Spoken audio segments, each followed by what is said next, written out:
You're going to have a little shed for tools and feed and all that sort of thing. You're not living in it. You don't have a bathroom. You don't have to have septic tank. You want to have electricity in it, fine. You can get a permit for that. After all it is an outbuilding. It's a tool shed. They're going to look at you a little bit funny when you want a 200 amp service for your tool shed, but that's okay. You get, in this county, anything under, I believe it's 200 square feet doesn't have to have a permit, but even if you have to have a permit, you're getting a permit for a tool shed. That permit for the tool shed will allow you to get electricity in it, and you run 200 amp panel to the tool shed.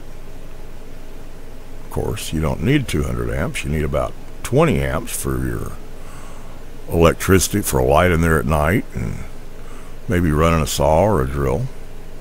So you run a 100 amp sub panel off of the tool shed's main panel. You run a 150, 180 amp sub panel in your yurt. Bury the wire between the tool shed and the yurt. Now you have electrical service to your yurt. You just built the yurt without a permit, by the way. You got the permit for the tool shed, then you built the yurt. They can call it a temporary structure, they can call it a tent, they can call it a shed. They can say, I'm living out here under a PVC tarp if they want to. I don't care. And you don't care. What you care about is getting the job done, getting the challenge fixed, building your yurt. Once you have electricity, in Georgia, where I live, and in most states, once you've got it, they can't take it away from you. You got a permit legally for the shed. You legally got a 200 amp panel put in the shed. You ran a sub panel off of that. You did the work yourself, so they don't have to ask, well, what electrician did it or any of that. Because in Georgia, you have to have a licensed electrician. If you hire an electrician, it has to be a licensed professional. But they have a homeowner's exception in Georgia and most states. I don't have to hire anybody if I do it myself. So you build your yurt, you've got your electricity. You're going to be building in the country, so chances are you're on either a well or a cistern. You're not on city water, so you don't have to worry about getting a water meter put in or any of that. And you can keep them off your back if you show them that you have done a little bit of homework. Now, by that I mean, don't just, when you first go, they're going to throw up a couple of objections, and here's the answers for them. First thing they're going to say is, you got to have a permit and you got to build it to code the way we say, because the bank is going to, when you borrow the money to build the place, the mortgage on it, it's got to make sure that the bank doesn't get harmed by you building something wrong and it falling down and them losing their money. Well, a couple of answers for that. Number one, you're not going to get a mortgage on a yurt. It's not going to happen. Not a mortgage. Now, you might borrow some money. It'll be on your credit. It won't be on the yurt. You're not going to get anybody to write a mortgage for a yurt. So the bank doesn't need protecting. That's the first thing.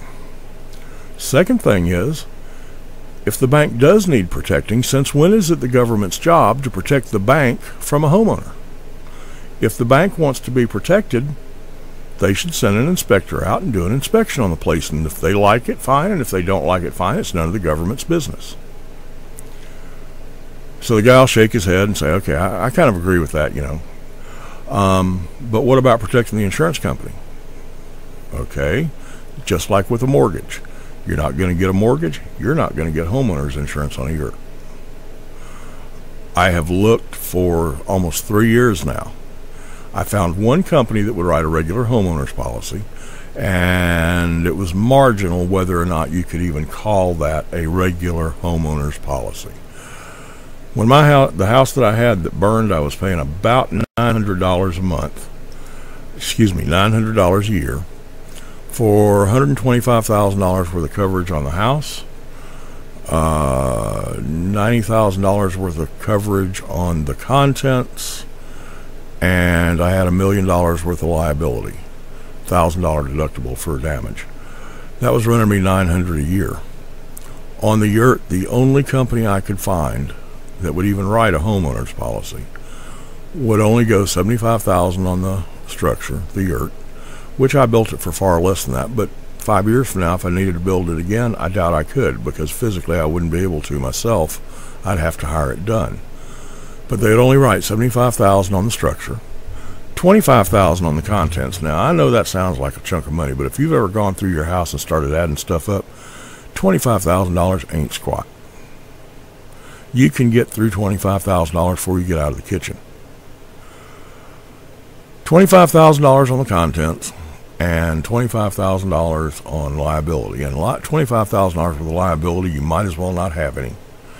If somebody falls on your property and gets hurt, or somebody comes over for dinner and the chair collapses and they get hurt and they sue you, $25,000 is not going to hire the lawyer. Insurance company lawyers charge $350 an hour. They're going to have about 3 or 4 of them working on it, and you're going to be paying for their 3 martini lunches because they're going to bill it. $25,000 worth of liability isn't even a good start. So here's what you do to insure a yurt. You don't insure it as a homeowner's policy. You insure the structure itself, just as you would if you built if you worked on cars and you built a shop on your land. You would simply insure the building, a commercial insurance policy for the building. Then, using the same comparison, if you had a bunch of tools in the shop where you worked on cars, which you would insure the contents. It's called a commercial contents policy. Everybody knows it as renter's insurance, but it doesn't have to be renter. It doesn't have to be you renting from somebody else. It's a contents policy. You insure the contents of the yurt separately, or maybe as a rider on your building insurance. And then you carry a personal liability umbrella. I carry a $1 million personal liability umbrella, separately from the structure insurance and the contents insurance. You'll get a discount for the liability umbrella because you have your other insurance with the same company. And with all 3 of those, you have basically, not exactly, but you have basically the same coverage you would have with a homeowner's policy. You'd be missing a few things. But functionally, as far as the reality of living with that kind of insurance is concerned, you really wouldn't have much difference. And it's the only option you have right now. Now, that's going to change, I think. As more people get yurts, as more people want to live in yurts, then there's going to be insurance companies that see a market and want to make some money. And there will be some homeowners insurance available. But right now, it just doesn't happen. So, told you how to get around the legals of getting it built. I've told you how to get around the insurance issues and the mortgage issues. Oh, the mortgage issue, the way to get around it, you tell the permit people there isn't going to be one, and that's because nobody's going to loan you the money. You better have the money on your hip to build the yurt. I spent about $47,000 on this one, paid cash for it, and you don't know what a good feeling it is to walk in the front door of your new home, look around, say, I like this, and realize that for the first time in your life, you're not making a payment every month to somebody so that you can rent your yurt from the mortgage company, because that's all you're doing is renting until you pay off that mortgage. I'm looking at the chat section, and I don't see anybody asking anything. This means one of 3 things. The least likely is I have covered everything so well that y'all just don't have any questions. That would be nice. It's not real likely. The second possibility is the chat section is not working. I'm going to bet that's probably it. For some reason, the chat section isn't working. Y'all are trying to send me messages, and I am simply not getting them.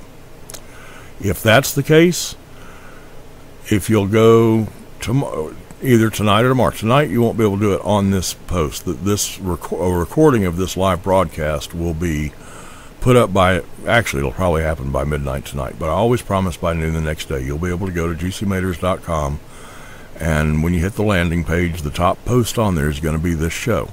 And leave comments, ask questions, tell me you love the show, tell me you hated the show, tell me what I can do to improve it, tell me what you don't want to see changed. Use the comment section. Use it tonight on one of the other posts, because I always check comments, or use it tomorrow on this post. The third possibility is this broadcast isn't making it out, that I did something wrong. And considering this is the second post on Juicy Maters I've done as a live broadcast, and I've done 2 others on another blog I have that relates to politics, I may technically have done something wrong, and all I'm doing now is talking into the air, and it's not getting broadcast at all. That's a possibility. I don't think it's happening, but if so, I guess I've wasted my time, and nobody is hearing this. But if that's not true, if this is getting out, I hope y'all enjoyed tonight's show. I hope you come back. Next week we're going to be talking about homesteading, and I hope you remember JuicyMaters.com for all of your homesteading, yurt, and cooking questions, comments, recipes, all that sort of thing. If you're into politics. Now, long-time JuicyMaters.com fans will know there used to be a political section on Juicy Maters. Matter of fact, there were 3. There was national politics, there was state politics here in Georgia where I live, and there was food rights politics. I'll get into food rights sometimes when we're talking homesteading, like why you can't buy a gallon of milk from your neighbor that has a cow. All the politics has been changed. There is now a totally separate and new blog, because there were some people on Juicy Maters that didn't like the fact that politics was there, and I understand that. So if you like politics, you can go to Common Sense Conversation. No spaces, run that all together. CommonSenseConversation.com. Tuesdays at 9 a.m. we have a political live streaming show, just like this one is. Except it's on politics, and you can put comment. It works exactly like Juicy Maters. It's just addressing politics, not yurts, homesteading, cooking, and the ravings of a lunatic redneck boiled peanut salesman. So we're about done tonight. I've managed to talk for half an hour. I came prepared in case y'all didn't ask questions or the chat didn't work. Unlike last week when I came prepared to talk for 5 minutes, and when nobody asked questions, I wound up stumbling my way through the next 20 minutes. Come back and see us. I really hope you enjoy the show. I know it's not done professionally. I just started doing this. But with your help, your comments, and your support, it's going to get better. I think tonight's show went fairly well, and I know next week will be better, and it will do nothing but improve if I have y'all's help. Only way I can give y'all what you want on the Juicy Mater topics is if you tell me what it is you want in the comments. Ask questions. Tell me, like I said earlier, tell me what you like. Tell me what you hate. Tell me this needs to be nothing but audio because I'm so ugly I'm not made for video. But let me know how I can make this show work for y'all. So for this week, we're going to sign off. And I've got, I want to tell y'all 3 things. Number 1, I really appreciate y'all coming. Anytime you come, you can just come visit JuicyMaters.com anytime you want to. All I ask is on your way out, turn the lights off. Add another extra in this week. I want to wish y'all a happy Labor Day, happy official end of the summer, even though it's really not the end of the summer. At least not here in Georgia. It's going to be hot for a while. And then there's the last thing that I always want to leave you with. Y'all come back now. You hear?